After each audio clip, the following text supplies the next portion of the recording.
me and my girlfriend have just moved into this place, and it's got like a wood burner.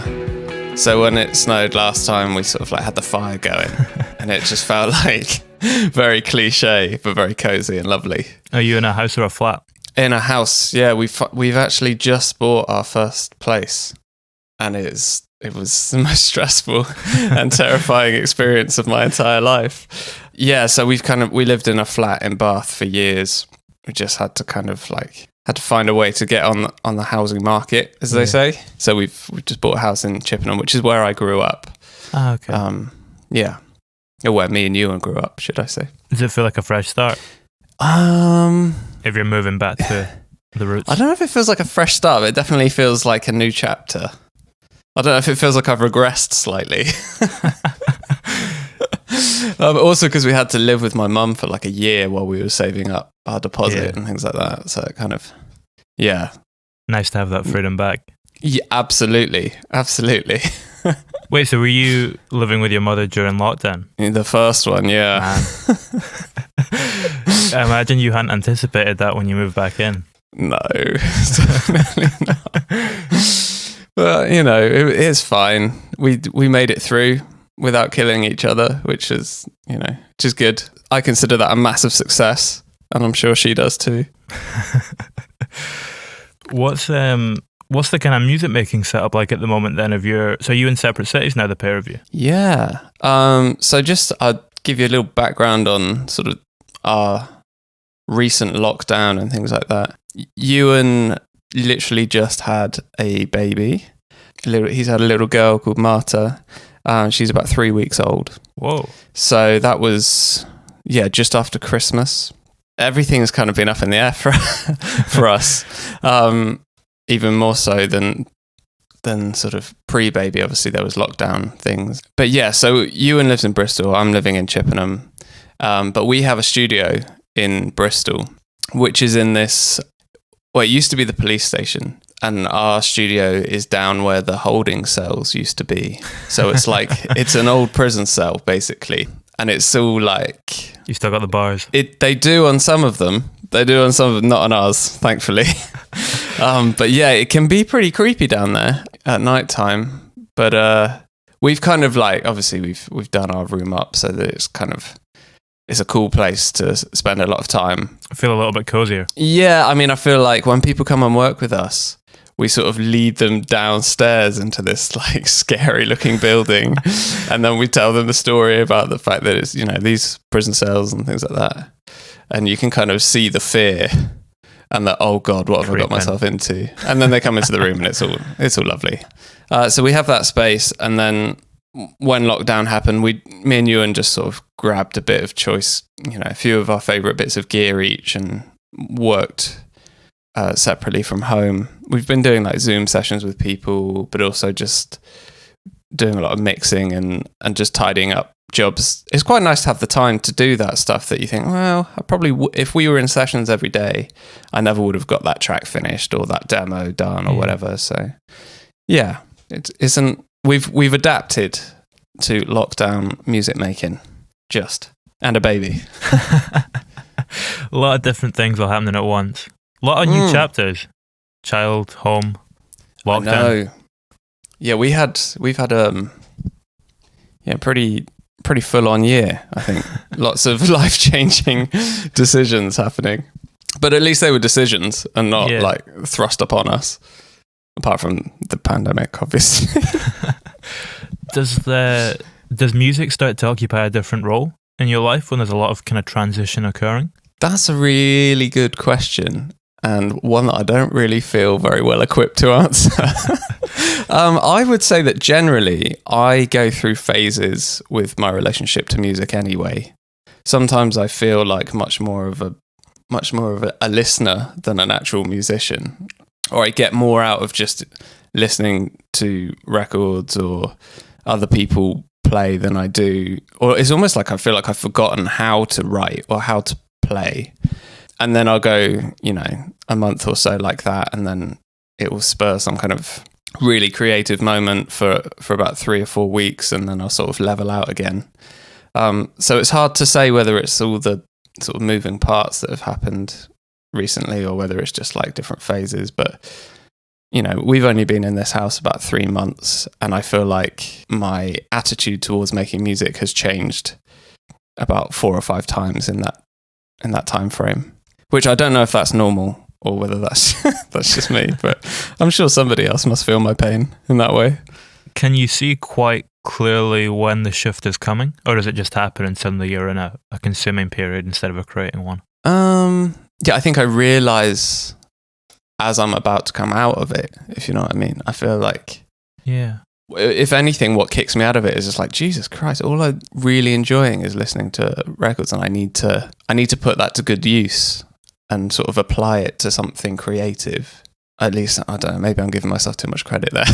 But yeah, I don't necessarily know it's coming until I've realised that that's all I've been doing for a little while. Almost just like just procrastinating. Can good taste be a talent in and of itself, though, when it comes to creating music? Good taste in other people's music? I don't know if I call it a talent, but I definitely say it's essential. Yeah. Because there are amazing musicians, as we all know, they're incredible musicians making absolutely terrible music. But it satisfies a different thing, doesn't it? It's like you're impressed by the skill set and by the talent rather than the artistry or the sort of creative, just the songwriting or whatever. It's like that goes on the back burner. Having said that, I mostly listen to jazz at home, and I feel like that probably falls into that category most of the time. It's kind of a different thing though, isn't it? I think so. Well, it's definitely to like traditional or modern pop music. But then growing up, me and Ewan, when we were teenagers, we were in like a very guitar solo driven heavy rock metal band.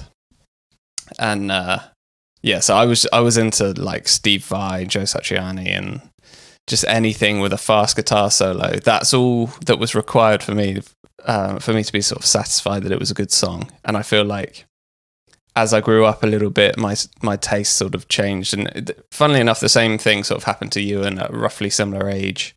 Like I said, there's a time and a place for that sort of thing, and an audience. It kind of mirrors what's happening in life, or where you're at in your life at that point, though, doesn't it? Like when you're a teenager, you're quite simply pleased by just, playing football and going to school, whereas as life starts to get more complicated and you need more things to make you happy, your taste in music kind of diversifies as well.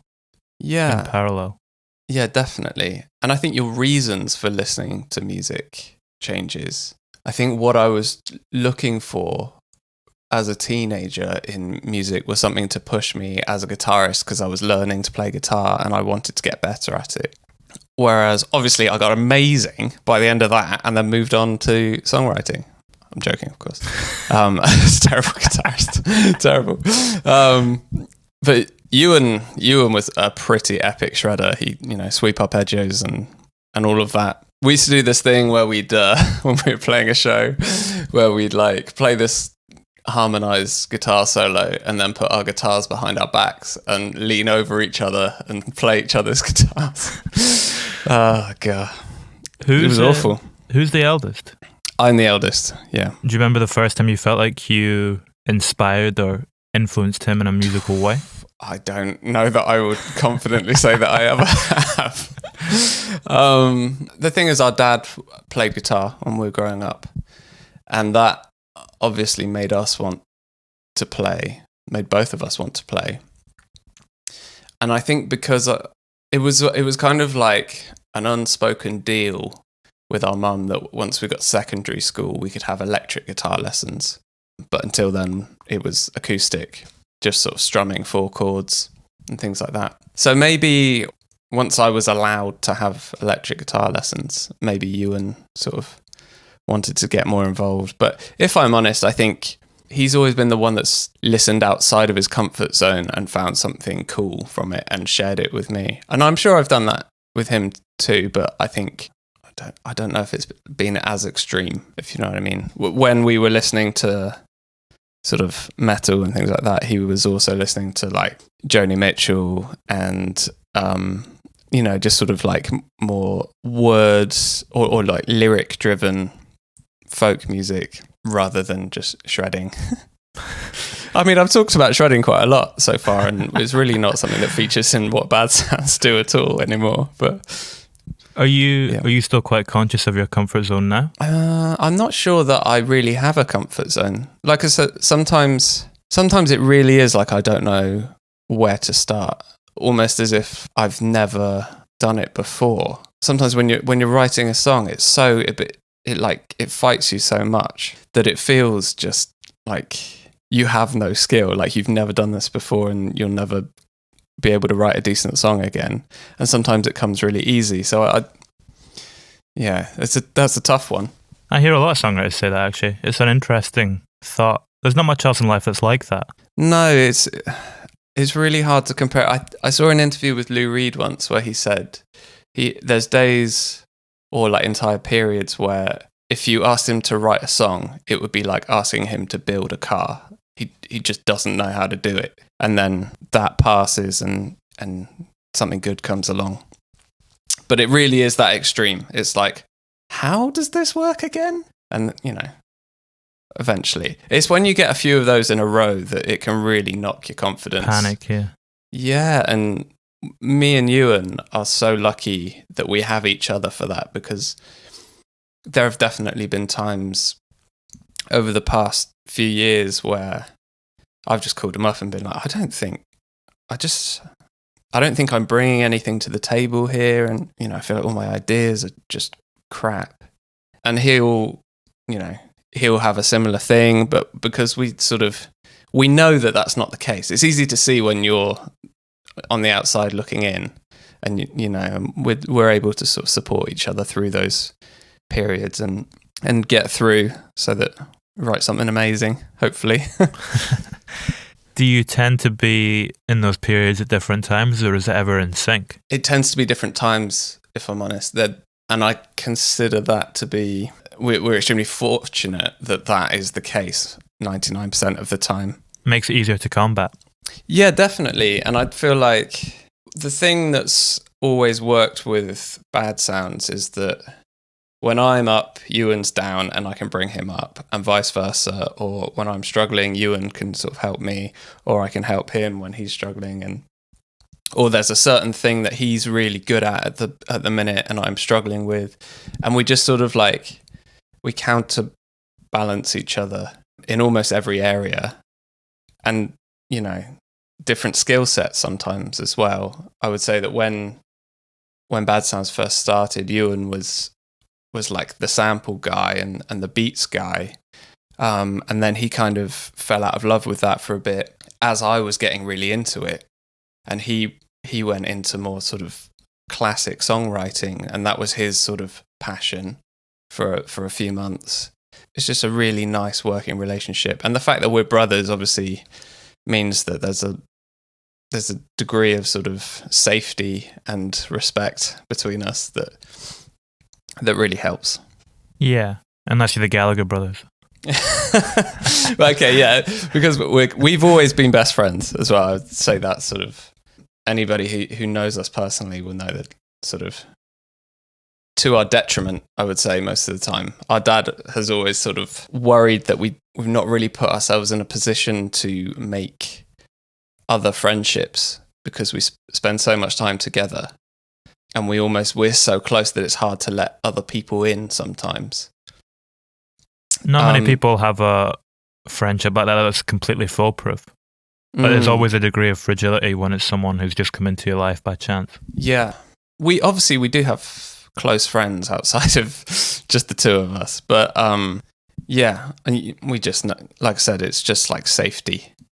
And we know that, just because one of us isn't into something, that doesn't mean that we think the other one is rubbish or something like that. Or if we do think that, we can air it out and soon get sort of corrected. But, we've seen other friends as artists go through the same journey as us and really struggle because they've been sort of on their own and not had someone like that is that close, going through exactly the same journey and not had sort of a shoulder to cry on or like somebody to back them up if they disagree with the label or whatever. I think we'd be in a very different position if we were either just friends or doing it independently of each other That's why our solo careers will always be complete shit. Do you feel more comfortable taking risks as a result of that? I think we do now. Yeah, maybe before, actually. We definitely felt more confident than was probably necessary in our decisions. Certainly when I think about recording the first album, we had our mindset on what we were going to do, and we'd egg each other on and sort of rally ourselves up so that if anybody disagreed with it, then they were just wrong. As helpful as that was, it also kind of like backs you into a corner and boxes you in so that if it messes up, it's all your fault. There's no one else to point the finger at, which was a hard lesson to learn and probably one worth learning. Does it make it easier to learn from it too? Because if someone else is involved in it and it fails as a result of mistakes they've made, it's almost harder to accept because there's no silver lining to it other than you don't work with that person again. Whereas if you make a mistake on your own, you can find a way to learn from it and utilize it in your life going forward.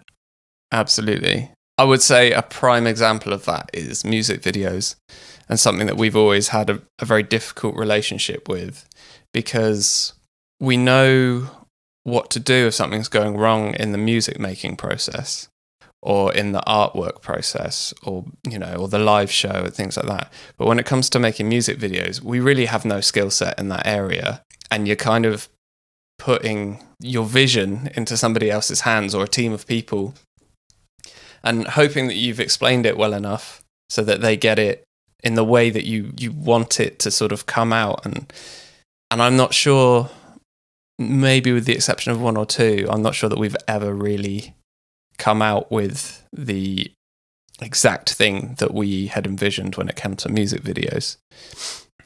Yeah, and I think that is a result of just like having to, you're in somebody else's hands at that point. Can you learn things about communicating from that though? Why is it that they didn't line up completely with what you had in mind? Well, I think this goes back to what I was saying about me and you and being so close that we often don't have to explain what we're thinking to each other because we just kind of get it and we have the same reference points and things like that. So I think we're still learning that, if I'm honest. And over the past year or so, we've been working with other artists quite a lot, writing, producing, and I think that's been really useful for us explaining and also seeing when people aren't quite getting what we're trying to explain, and then you kind of know when to just like, let me just show you, and then if it's not really working for you, then we can try something else. But I think that's just something that we'll always be learning. I think as well, I mean, when it comes to music videos, filmmaking can be a bit of a pain in the arse.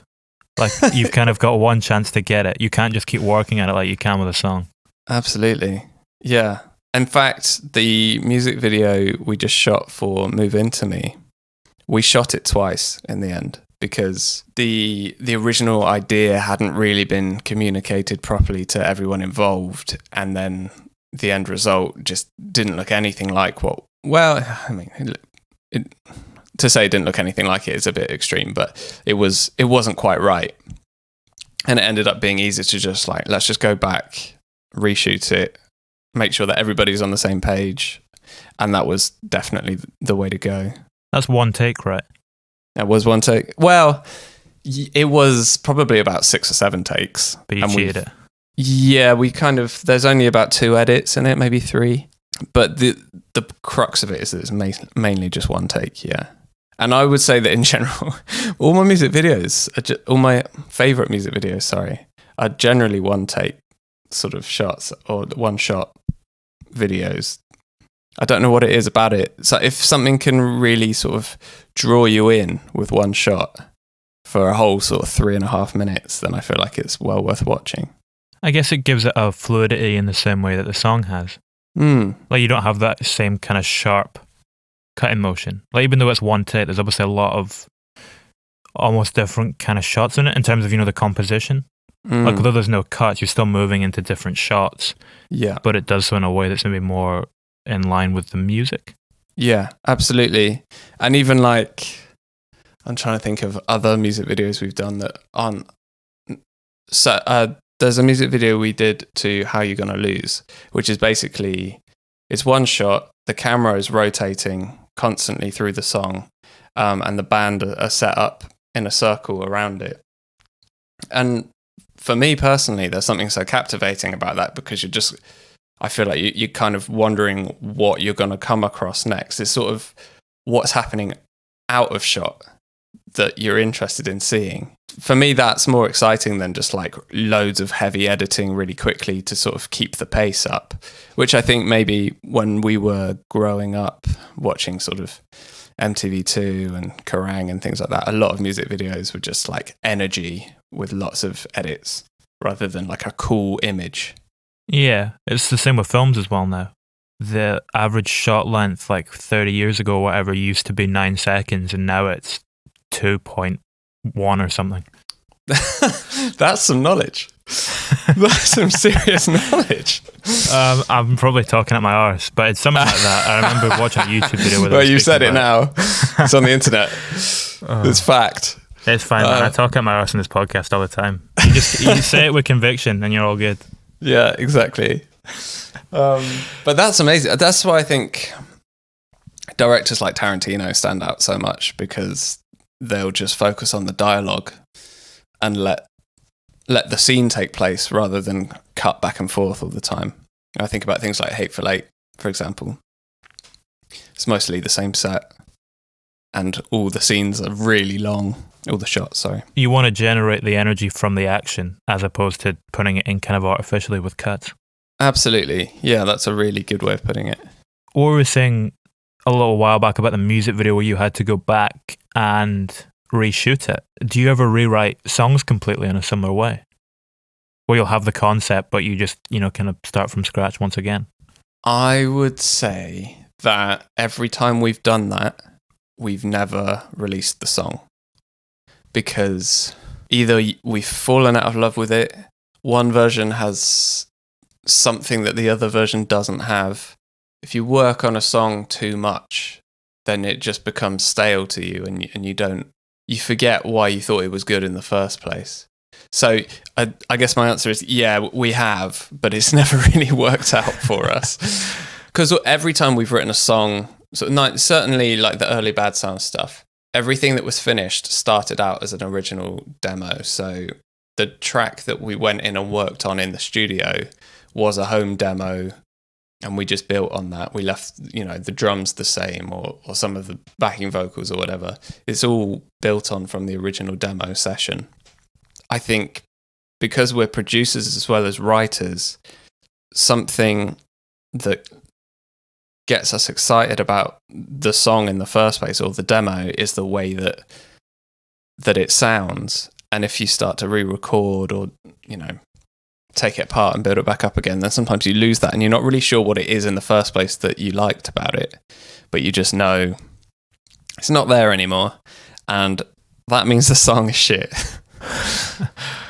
We can be a little bit cutthroat like that. So. You need to be, though.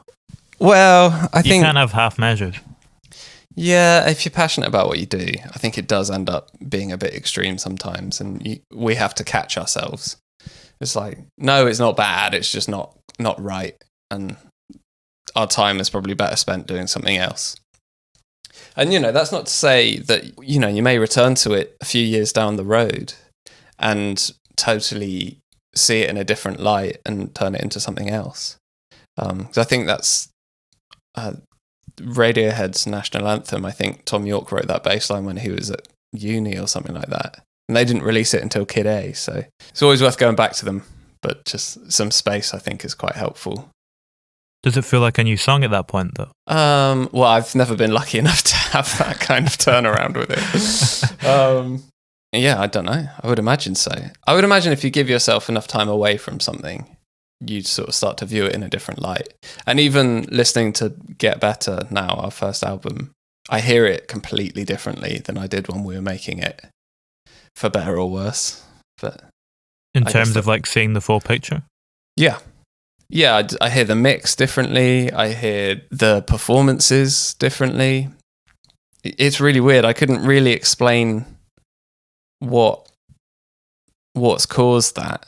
But I think just having some time away from it, maybe, and we've learned a lot since making that record as well. We know what we're. Oh, that sounds really cocky to say. I feel like we're just a little bit better sort of informed now than we were when we were making that. Even though we felt like we knew what we were doing at the time. I feel like a lot of artists' naivety is what makes them good at the start. So I don't resent that or anything. I think if we were to make it now, it would sound quite different. It's a natural thing though, isn't it? If you're going to spend 2 years working pretty much every day at something, you're going to get better at it and start to approach things in a different way. Yeah, absolutely. Because we were basically, at that point, we were demoing and writing, and then we could rely on our producer, James Dring, to make it sound right and cool and finished at the end. Whereas after that album, when we had to sort of do that bit on our own, that took us a long time to sort of just figure out how to do that in a way that we felt confident that it sounded right and not amateur. And I think a lot of that was just hang-ups that we had rather than things actually sounding rubbish, which is partly why I think it took us so long to release something between album 1 and Escaping from a Violent Time, volume 1. Are you self-produced now, like completely? Yeah. So we produced everything on Escaping from a Violent Time, volume 1. We produced Move Into Me with Broods, and everything that's coming out on Escaping from a Violent Time, volume 2 is produced by us. That kind of came about mainly from necessity. We couldn't afford to pay a producer. It's kind of a blessing in disguise, really. It's something that we always wanted to get into. But as I said, we were a little bit naive and didn't realise that we needed to learn some things along the way. Which is good. Because now we've been through that and we kind of know, no matter how much you don't know it all. And, there's always somebody who knows just a little bit more or has a different perspective on it than you do. So I think it was a very valuable lesson. And although it was horrible at the time and really scary, I'm really glad that we went through that. Did that allow a certain kind of naivety to carry into Escaping from a Violent Time as well, as a result of the fact that you're doing something completely for the first time again? I think so, but in probably just in the way that things sounded rather than the writing. I think we were trying to be more grown up, but we didn't know how to make bad sounds sound like that, because I think we were so perceived as something that was a little bit sort of fun, in sort of like air quotes, a little bit throwaway probably, and not really to be taken seriously. I think we were sort of desperate to be taken seriously, and as a result probably pushed that in the production and in the songwriting and stuff. We put that out now. And in the interim, we've managed to sort of develop relationships with other artists and sort of be on the other side of the glass. And I feel like maybe we just don't really feel we need to make so much of a statement now. We can just release the music that we feel is good, rather than feel like we're sort of saying this is exactly who we are all the time. Or like being worried about being typecast or whatever. Can you only do that with confidence that once you've gone through that and completely figured out what it is that you are and what you want to say? Do you need to get that out first in that kind of way before you can just express yourself completely freely? If I'm honest, I think the opposite is true. I almost feel like it's more coming to terms with the fact that you will never know straight up what you want to say and who you are. I feel like understanding that it's a process and that you will evolve, and that might just be something that you're into at this moment. I think that's what we've learned. Having overhanging demos from right at the end of Get Better, or even like before the album was finished, there are songs on there that didn't make the album, or we just abandoned halfway through. It's like, you just see those as completely different things now. And maybe it goes back to what we were saying about just having a bit of space away from it. It's like, we wouldn't have released a certain track because we were worried that it didn't fit in with what people thought we were. Whereas now, maybe that is a good thing. I remember at the time you were quite assertive about the album needing to be like a statement and a cohesive thing, and you needed the songs to be linked. Yeah. I actually still feel that way. It's one of the things I'm really happy with the album, even looking back, is that I feel like all the songs flow into each other. And just something as simple as like the next song starting on beat 1 of the previous song, if you know what I mean. So if like it's the same tempo runs through, and then the next song feels like it starts in time with the end of the previous one. It's what gives a body of work momentum. Yeah, I think so. And it just keeps it flowing. And it doesn't just feel like a collection of songs put together. God willing, if we ever get to make another full-length album again, which I'm sure we will, but I think I'll definitely keep that as a running theme. It's harder to do with the EPs because they're so short, and it almost feels like you're gathering pace only for it to stop after about 4 or 5 songs. So you kind of got around that on mixtape though, when you've got the little skits. True, and they were fun. I would say those skits are probably some of my favourite things we've ever done, and they're probably like the first example of us just producing stuff ourselves rather than like relying on someone else to finish it, because it didn't feel like it mattered as much. It was just the things to link the proper songs, the grown-up songs. But yeah, certainly the thank you at the end of mixtape 1. I love that. You do a similar thing to the skits on this new song though, where you have the little bit at the start, the opening 20 seconds where you kind of get the room sound. It's in a similar sort of vibe. Yeah, I mean that wasn't intentional for it to be like that, to be honest. It was just kind of that opening 20 seconds is a looped up recording from Ewan's phone from when we started writing the song. So we'd had a really long day in the studio. We'd had a few days where it's like we'd been trying to write really good music, and we were very aware of it, and we were putting way too much pressure on ourselves. And as soon as we got halfway through an idea, we'd decide it was rubbish and abandon it. And it was quite frustrating. And then we were all just tired and wanted to go home, and we just thought, let's just have one more crack at just writing something instrumental, and then we'll sleep on it, start fresh tomorrow. And that recording was just us jamming in the room. I think Caleb from Bruise was on drums, I was on bass, Ewan and Georgia, I think we're both on keys, but I can't really remember exactly. But yeah, so that was just, it just felt natural to do, because the jam felt so natural that we wanted to keep that or capture that element in the final product as well. When you're in that jam, can you feel the creativity arriving? Can you sense the atmosphere in the room start to change as you get into the flow of it? I think you know when it's good, but then there's like, as soon as you realise it's good, you start to panic, because you're like, oh shit, what are we going to do next? How are we going to build on this? How are we going to turn this good idea into an actual song? And that's where having people like Georgia and Ewan is really just a godsend, because Georgia wrote those lyrics, like they just flew out of her. She knew what she wanted to say. She knew how she wanted to say it. Although it was incredibly personal to her, I felt like all 4 of us got it. It all meant something to all of us. And Ewan is very much the same. He has a tone of voice when he writes lyrics that are unmistakably him and apply to him personally, but I think people relate to them in their own way. So yeah, I think having the right collaborators takes that pressure off and keeps the excitement going. It's something that I struggle with a lot more working from home during lockdown, because there isn't that collaboration element, that someone else to rely on. Or when you get to the point where you're like, I don't really know what to do with this now, but you know that it's not finished.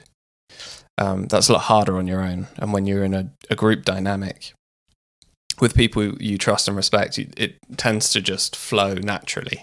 Did you know when you were in the room that you were writing for Bad Sense, or was it possibly going to be Broods? It was always going to be Broods, as far as me and Ewan were concerned. Yeah, it was.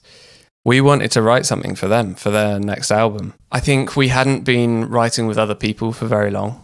I don't know, we were just sort of like feeling our way through that process of how to do it, how to become a part of somebody else's world. But I think like once the song was done, and the guys, obviously they had to go back to LA because of the pandemic almost, I think it was a week after we finished, they were back in LA. And they had planned to stay in Europe for a good couple of months. And it's something that kind of, I think, just went on the back burner for those guys. They had some other things to sort out, and they'd pretty much finished their album when they came to the UK anyway, which we hadn't realised. I don't think it really fit in for them, but it's something that over the past year, 9 months, we all, me, Ewan, our manager, we just kept going back to it and just talking about how much we loved the song. So we sort of we thought, well, we'd all written it together. It's as much a Bad Sound song as it is a Brood song. So let's release it as a Bad Sound song. And thankfully they said yes. That's really interesting though, that it wasn't written as a Bad Sounds track. Was the approach and what you were creating different as a result of the fact that the purpose wasn't what it would usually be? Possibly. We didn't really think about that too much at the time, though. It was more just it was about writing a great song, which I guess it took the pressure off for both sides, really, because if we thought we were writing for them and they thought they were just writing to see what would happen, it didn't have to say anything about either project, either band. Is that why it took you maybe a few days to kind of get into the groove of it too? Without that purpose, it takes a little bit longer to get into the atmosphere and get into the swing of things. I think so. I think, like I said, we were just putting so much pressure on ourselves to write something that we all thought was amazing. Anybody who's ever written a song will be able to tell you that, you know, while you're writing it, a song is only exciting. A brand new song is only exciting for probably the first like 20 minutes or whatever. And then when you start grafting to actually pull the fully formed thing out of this raw idea, it can be tough, but it can also sound quite rubbish while you're sort of like finding the right textures and the right sort of, but just the right sounds and the right parts to support the chords and the melody, which is all that really matter. But getting the groove and the drums right, and the sound of the drums, and making sure that the bass part supports, you know, sometimes that's the real battle. But the core of the song is already written at that point, and you lose sight of it. So I think there was just a lot of that. So the structure is always the thing that's pinned down first, and the kind of spine of it, or not always. Not always. I'm trying to think the timeline now, but we had pretty early on. We had the chords, and the verse and the chorus, and we had a vocal melody for each. So that's kind of essentially the song. We just needed to figure out how to make it a proper journey that was worth going on, rather than just two sections repeated back and forth. At what point do the kind of production flourishes come into it? Like I'm just trying to work out what it was. It's a little vocal kind of sample sprinkled in at the bottom of the mix. Yeah, kind of robotic. Somebody tweeted about that yesterday, saying that they thought it was a sampled goose honk. But that is actually Ewan singing "You're Coming Home," and we have a few sort of like random mics and things. And this is pre-Bad Sounds, when we were in this sort of lo-fi pop band that we were doing beforehand. That was all Ewan used for vocals, was a harmonica mic. And it has this really sort of distorted, sort of mid-rangey sound, which I think sounds really cool. And so that's how we featured Ewan's vocal in the track. But, you know, one of the really cool things about that mic is that it makes a voice sound like a sample rather than a modern day recorded vocal. And even like we did that with a whole bunch of things as well. The sort of like twinkling piano loop that we've got, we played that into Logic, looped it up, and then played it out of Logic into this little 1/4-inch cassette reel that we've got. And then we this sounds so anal. And then we once we'd recorded about 4 minutes of that, we then hooked that up to a guitar amp and played it through there and recorded the guitar amp whilst we sort of opened doors so that we got more of the reverb of the corridor and things like that, and just sort of. So I think we like open the door for the chorus so that it feels bigger, and then close it for the verses and things like that.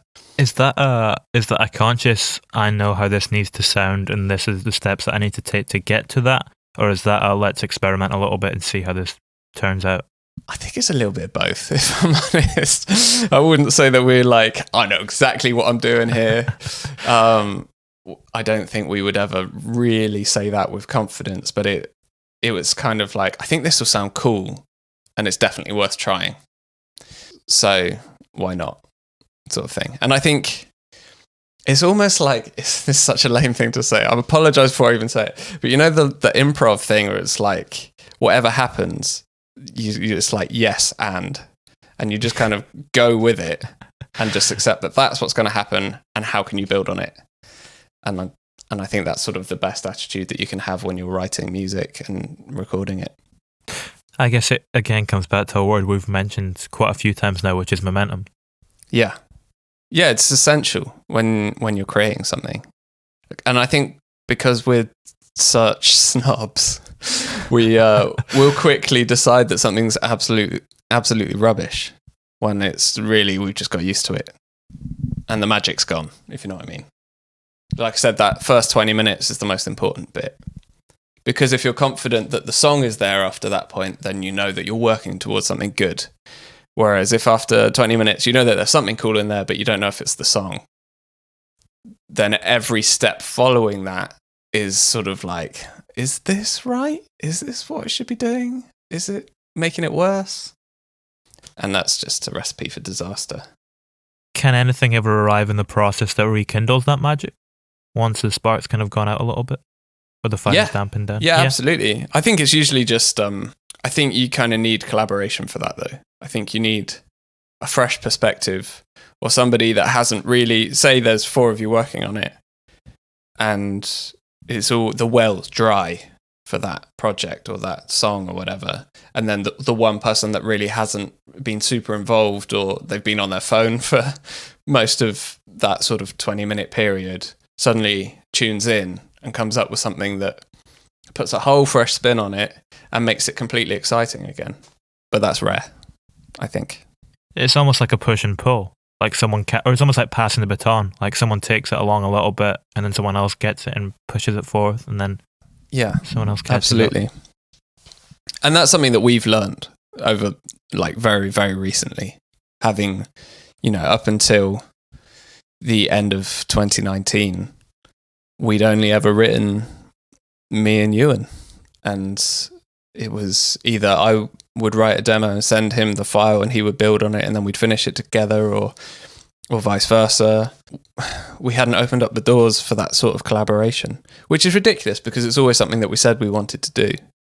We're not very good at making friends. What changed that pushed you to do it though? Well, as I say, it's something that we'd always wanted to do. Yeah. And it's weird because so much has happened in the past year that it's hard to sort of pin down where the start of it was. But it's something that we'd always wanted to do. And we'd kind of just started to do it. I think writing with friends was the best introduction. Having the Bruise guys down. We sort of like just had some friends over at the studio and just written tracks and produced some friends' material. But then when we went into the first lockdown, we'd sort of developed a relationship with Arlo Parks, and she'd sent us a couple of demos that she had. Similar to what we've been talking about, she got them up to a point and she didn't really know where else to take them. And that's how we got involved with her album and the track Bluish. And we took that track and did a few different versions of it and sent it back to her just to kind of hope, maybe one of them would be of interest. And she was really into that. So I think that was the spark that sort of lit the whole thing, because having received sort of the confidence that we got from that track being well received made us think that maybe we could do that with other people to a decent standard and that we weren't just kidding ourselves. Does it feel different working on a song when someone else has had that spark before you, and you're kind of working off of their core idea? Yes, there's a lot more freedom to it, weirdly. At least that's how I see it. Because I think maybe you have a different perspective and you're not as tied to the original idea as that person might be. It's a weird one because you want to show that you're bringing something to it and that you're making it better. But sometimes it is as simple as just saying that doesn't need anything. But I think more than anything, it's the perspective on it rather than just being like, I know what to do. You loop that bit and you sort of turn the drums up and things like that. I think it's much more just sort of like hearing it as a song. It's like the opposite of having the fear of this is a good idea. How do we turn it into a song? It's like, okay, well, I know this is a good song. I can make this better. You're kind of just embellishing and fleshing out the most positive parts of it. Yeah, I feel like when you hear something that somebody's already laboured over, you can hear straight away what the strong bits are, and what the weak bits are, and where to accent those. I mean, I'm talking about this with so much confidence, but it's so hit and miss. I feel like anybody who makes anything, any kind of art, knows that, like, yeah, there is a degree of process, but you're hoping that you're having a good day every day when you're creating or writing or producing or whatever. It's never like a sure thing. Yeah, so much of the process is still a mystery as well. I think so. I mean, obviously there are certain areas of the process that are a bit more sort of scientific, but generally when you're just creating, and also like what one person thinks is amazing could be absolute dog shit to somebody else. So is it important that you're kind of like-minded people then when you're collaborating? No, I don't think so. It depends. I think that's a really good question. Depends who it's for. I think if we're writing for somebody else's project, I don't think it's essential for us anyway. But I think if we were doing a Bad Sounds project with someone, I don't know.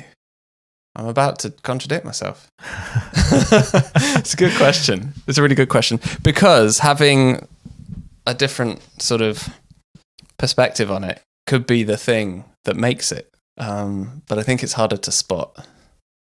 Yeah, pass. Next question.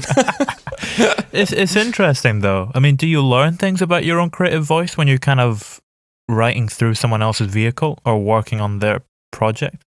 I think you learn the way that you express yourself. Yeah. I think you definitely learn things. You learn things every time you write a song and record a song. I think that's. If you're not, then I think you're probably either stuck in a rut or you're doing something via sort of process rather than looking for a song. What was the last thing you learned that profoundly impacted the way that you think about your creativity? I can't think of the last thing, but I remember when we realized that certain voices can make a song better. That was like a huge eureka moment for me and you. And we had this demo that we'd sung on it. And we felt that the song was good, but it just didn't sound right. And we had 3 different singers sing it. And then only one of them made the song feel like, yes, that is absolutely it. That is so good. And they didn't sing different notes. They didn't sing different words. It was just their tone of voice made the song better. And I think when we realized that, the pressure came off us. A little bit, because it was like you can write a good demo, and if there's that one thing that you know that it's good but it doesn't quite sound right yet, it's just because the right singer hasn't sung it yet. I think that was quite a useful thing for us to learn, but I can't think of a more recent example than that, unfortunately. Does that sound like quite an obvious thing to you or for most people? I feel like it just wasn't as obvious as it should have been to us. I think some voices I would always think would work better for a song, but I wouldn't imagine that it could click in the way that you've just described there, where it's all about the performer. I mean, we were speaking about it on the podcast a while back in terms of like, if someone else had sung the Beatles songs, would they have been as popular as they were? Yeah. feel like a lot of it does come down. It's a blend of the two, isn't it? It's a mixture. You need to have the song be great, but you also need to have the right performer for it. You can't really do it with just one of them. Absolutely. And I think, I mean, when you talk about people like the Beatles as well, I think it's their character that they play, their branding, everything that the Beatles are as people, individuals, and the franchise, if you will. You've already bought into that, which I kind of get, but I hadn't really thought of it just on a purely sonic. Yeah, I don't know, literally just the sound of somebody's voice making it feel right. Does it alter the way that you look at the song itself? No, I think it's more just a relief that we've got it there. It's like, yes, I flipping knew it. I knew it's good. I just had the wrong singer. No, yeah, I think it's more that, to be honest. Can you predict what kind of voice is going to suit it nicely, or is it just something that you have to figure out through trial and error? I think it's just a bit of trial and error. I mean, on this particular track I'm talking about, we knew that it was a female vocal. Even, I guess we knew when we tried to sing it that we weren't the voices that it needed, and that it needed a female vocal. But interesting that it wasn't just any female vocal. But you'd written the lyrics for it. Yeah. That's interesting that it's your personality and your creative voice, but it doesn't suit your natural singing voice. Yeah, well, I mean, I don't know. We're not very subtle people. And I think maybe sometimes like you want to be more subtle than you can be. It just requires somebody else to do it. And I think like musicians have done that for decades. When I think about like Steely Dan getting like different musicians in to play different styles of their music because they knew that they could do it better than they could do it themselves, or that it would just suit the genre better. Horses for courses.